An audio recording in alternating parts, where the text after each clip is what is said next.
My name is Jamie, and I am recovered today because of my family support. I grew up in a very chaotic, dysfunctional home with a mother who was in active addiction most of my life. I had challenges with stigma because of my mother, because she was in active addiction. I always felt a sense of not belonging. I always felt that my neighbors looked at me differently. They treated us differently. They were loving and they were caring, but there was always that overhanging sense of something's not, you just felt judged. You felt that something wasn't right. So around the age of 18, I started using opiates with my mother. And I know that sounds kind of crazy to hear. Most people kind of gasp when I share that. But in a sense, it was almost something that was bringing us closer together because we were both wrapped in our addiction, so it made sense at the time.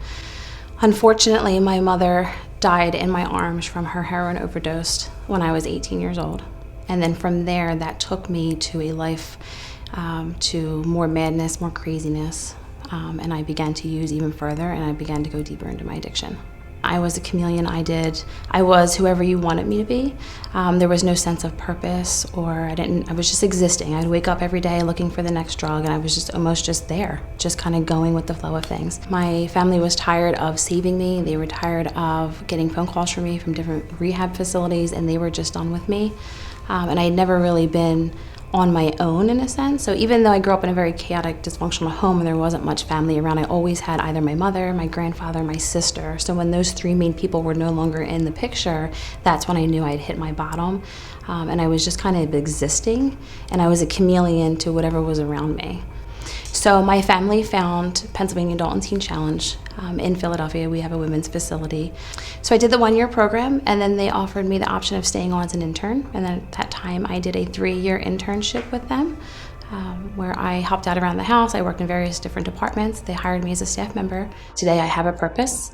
I have the opportunity to serve those men and women who are currently dealing with their substance abuse. I have 2 beautiful children, and I absolutely love my husband.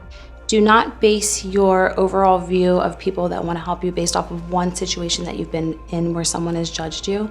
That there are people right here in this county who care for you, who know what you're going through, who want to help you simply because they lived it. I would also say, what do you have to lose? If you're already at a place where you're broken and you're hurting, then what more can already be done to you? Why not take that chance? And I often tell the guys that I work with that no one's gonna fight for your life the way that you're gonna fight for your life. So when are you gonna stand up and do it?